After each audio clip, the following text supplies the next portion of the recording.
Salam, salam, salam, salam sehat, salam bahagia buat kita semua. Puji Tuhan. Hari ini kita kembali berjumpa dengar-dengaran firman Tuhan. Dan hari ini kita akan sama-sama belajar tentang Daud. Kenapa Daud dinyatakan sebagai pribadi yang berkenan di hadapan Tuhan? Bukan manusia yang menyatakan, bukan nabi saja, tetapi Tuhan sendiri yang menyatakan bahwa Daud adalah pribadi yang berkenan di hadapannya. Mari kita sama-sama membaca dari kitab Kisah Para Rasul pasal yang ke-13 ayat yang ke-22.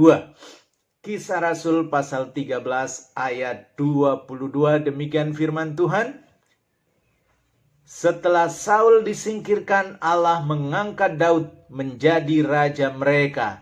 Tentang Daud, Allah telah menyatakan, Aku telah mendapat Daud bin Isai, seorang yang berkenan di hatiku dan yang melakukan segala kehendakku, kata Tuhan.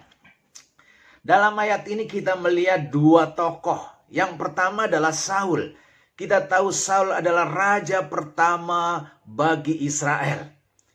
Dan Saul adalah pribadi yang sebenarnya pada awalnya baik, rendah hati. Jadi boleh dikatakan Saul memulai hidupnya dengan roh. Tapi dalam perjalanannya ketika menjadi raja, hidup dalam kedagingan, bahkan sampai dengan akhir hidupnya. Dan karena Saul hidup dalam kedagingan, hidup dalam ketidaktaatan kepada Allah, akhirnya Saul disingkirkan sendiri sama Allah dan dicopot dari jabatannya sebagai raja. Kemudian Allah memilih Daud untuk menggantikan Saul. Dan yang menarik tentang Daud, Allah mengatakan, Aku telah mendapat Daud bin Isai, seorang yang berkenan di hatiku. Tuhan sendiri mengatakan, Aku telah mendapatkan Daud bin Isai, seorang yang berkenan di hatiku. Bahkan di dalam Mazmur 89 ayat 20, di sana juga Allah sendiri mengatakan, Aku telah mendapat Daud, hambaku. Jadi bagi Tuhan Daud adalah abdinya, Daud adalah hambanya, hamba yang berkenan di hadapannya. Nah, kita akan melihat kebenaran firman Tuhan. Apa sebenarnya yang membuat Daud dinyatakan sebagai pribadi yang berkenan di hadapannya? Bahkan dikatakan dia sudah melakukan segala kehendakku. Sampai akhir hidupnya Daud melakukan kehendak Tuhan. Hidup di dalam roh. Nah, kita akan melihat apa sebenarnya yang membuat Daud dinyatakan oleh Tuhan sendiri sebagai pribadi yang berkenan, pribadi yang menyenangkan hati Tuhan. Nah, kalau saya perhatikan kebenaran firman Tuhan, Bapak Ibu Saudara sekalian, hanya ada satu kata kunci yang membuat Allah menyatakan Daud sebagai pribadi yang berkenan, yaitu kata kuncinya adalah integritas. Daud menjadi pribadi yang berkenan di hadapan Allah karena Daud adalah pribadi yang berintegritas. Memang di Alkitab dalam bahasa Indonesia tidak ada kata integritas. Tetapi kalau kita melihat di dalam bahasa Inggris, ternyata ada banyak kata integritas, integrity. Ada banyak ditulis di dalam Alkitab, khususnya dalam kitab Mazmur yang menunjuk kepada Daud. Saya akan bacakan dari kitab Mazmur, Bapak Ibu. Mazmur pasal yang ke-78. Mazmur pasal 78 ayat 71 sampai dengan ayat yang ke-72. Demikian firman Tuhan. Dari tempat domba-domba yang menyusui didatangkannya dia untuk menggembalakan Yakub umatnya dan Israel miliknya sendiri. Ia menggembalakan mereka dengan ketulusan hatinya dan menuntun mereka dengan kecakapan mereka.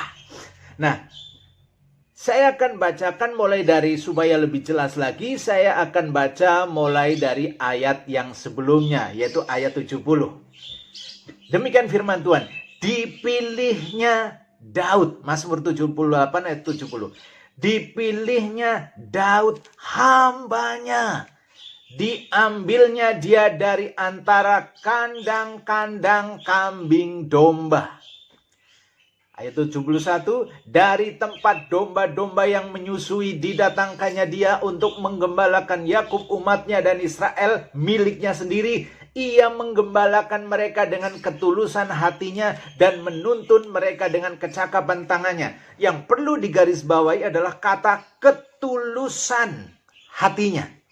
Nah, ternyata kata ketulusan di dalam bahasa Inggris di sana memakai kata integrity.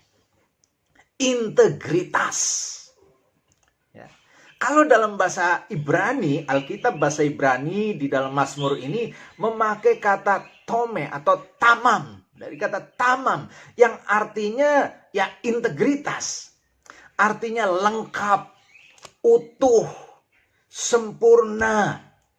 Memiliki hidup yang sederhana, sehat, dapat diandalkan, tidak bercacat. Integritas. Nah, ternyata Bapak Ibu Saudara sekalian, Daud dipilih oleh Tuhan menjadi raja. Daud dinyatakan berkenan karena Daud memiliki hati yang berintegritas, memiliki sifat, sikap yang berintegritas. Saya akan bacakan juga di dalam kitab Mazmur yang lain. Di dalam kitab Mazmur yang lain, yaitu saya akan baca mulai Mazmur pasal yang ke-25, di sana dikatakan ayat yang ke-21.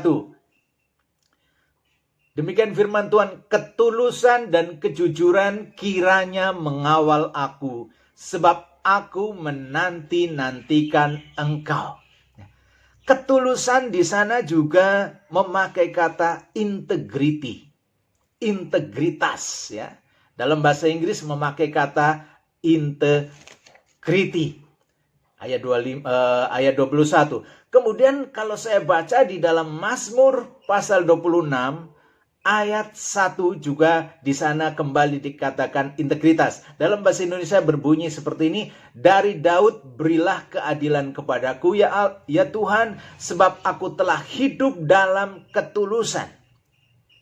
Dalam bahasa Inggris di sana dikatakan, judge me, O Lord, for I have walked in my integrity. Hakimilah aku, ya Tuhan, karena aku telah berjalan dalam integritasku. Kemudian di dalam ayat yang ke-11 juga kembali di sana dikatakan, tetapi aku ini hidup dalam ketulusan. Ketulusan kembali di sana memakai kata integritas. Dalam bahasa Ibrani tamam. Tetapi aku ini hidup dalam integritas. Jadi Bapak Ibu dan saudara sekalian yang dikasihi oleh Tuhan, kenapa Daud dinyatakan sebagai pribadi yang berkenan?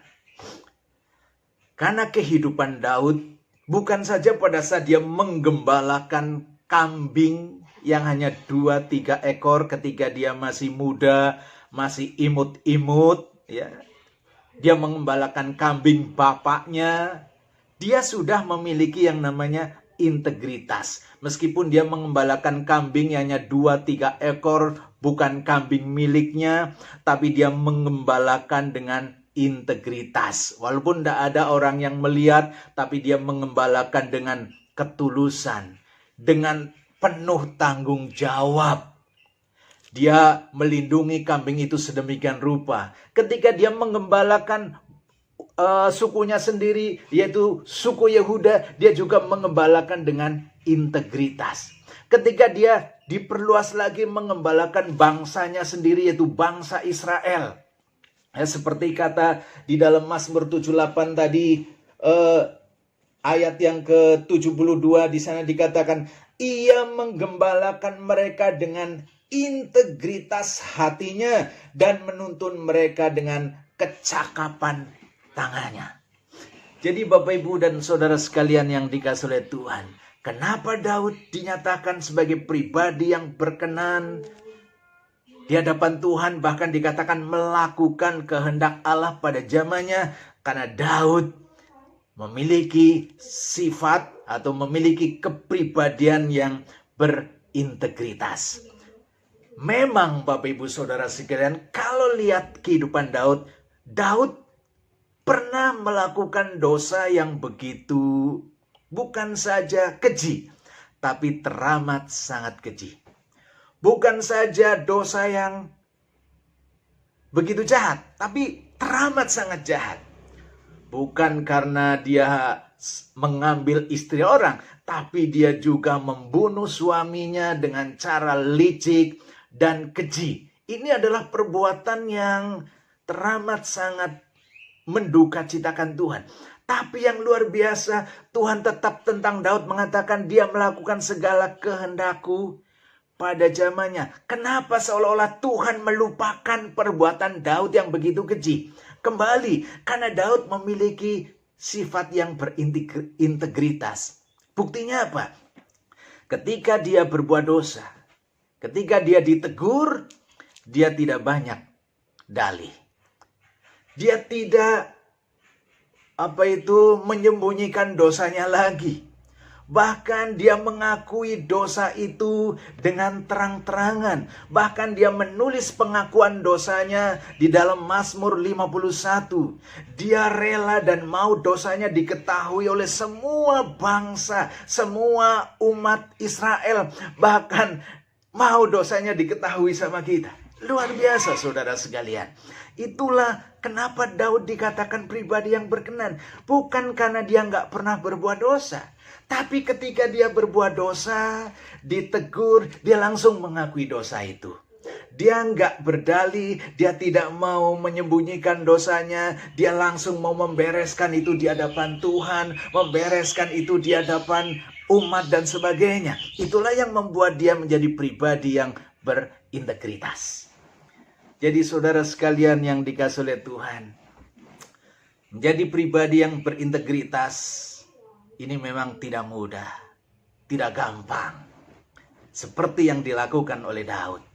Sekarang banyak orang melakukan dosa, melakukan kejahatan, melakukan kebejatan dengan cara sembunyi-sembunyi. Bahkan ada yang sudah diketahui masih tidak mau mengakui. Tapi Daud luar biasa. Ketika dia melakukan dosa, dia tetap menjaga integritasnya. Seperti dalam Mazmur tadi dia berdoa, Mazmur 25 ayat 21, ketulusan atau integritas dan kejujuran kiranya mengawal aku, sebab aku menanti-nantikan Engkau. Jadi Bapak Ibu dan Saudara sekalian, bagaimana menjadi pribadi yang berkenan di hadapan Tuhan sampai akhir hidupnya? Yaitu ketika menjadi pribadi yang berintegritas. Mungkin ada yang bertanya kepada saya, Pak Benny udah berintegritas belum? Kalau saya melihat arti yang sebenarnya dari kata integritas tadi, maka dengan jujur saya mengatakan saya masih jauh dari integritas.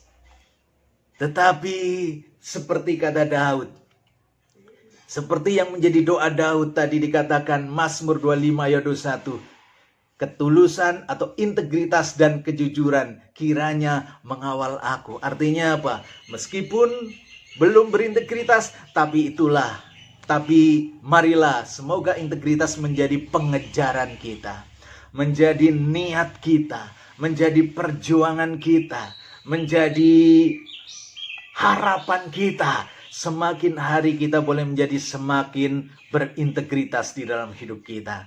Sehingga semakin hari kita boleh menjadi pribadi yang semakin diperkenan oleh Tuhan. Daud dikatakan berkenan bukan karena tidak pernah berbuat dosa. Pernah berbuat dosa. Tapi segera mengakui dosanya tanpa menyembunyikan, tanpa malu-malu dan membereskan itu semua di hadapan Tuhan. Demikian juga kita tidak pernah lepas daripada dosa. Oleh sebab itu belajar dari Daud, ketika kita berbuat dosa, segera bereskan di hadapan Tuhan. Kalau kita berbuat dosa kepada orang lain, bereskan itu di hadapan orang lain. Sehingga kita tetap menjaga integritas. Karena integritas juga memiliki arti satu kata, satu perbuatan, dan satu rasa. Artinya apa? Apa yang kita ucapkan, apa yang kita perbuat, itulah yang ada di dalam hati kita. Itu yang ada di dalam kehidupan Daud. Hidup Daud tidak pernah hidup dalam kemunafikan. Hidup Daud tidak pernah main politik, tidak pernah main sembunyi-sembunyi. Apa yang diucapkan, itulah yang dilakukan. Apa yang diucapkan, itulah yang ada di dalam hatinya. Biarlah hari ini kita belajar dari Daud. Bagaimana menjadi pribadi yang berkenan, yaitu menjadi pribadi yang berintegritas. Tuhan memberkati. Haleluya. Amin.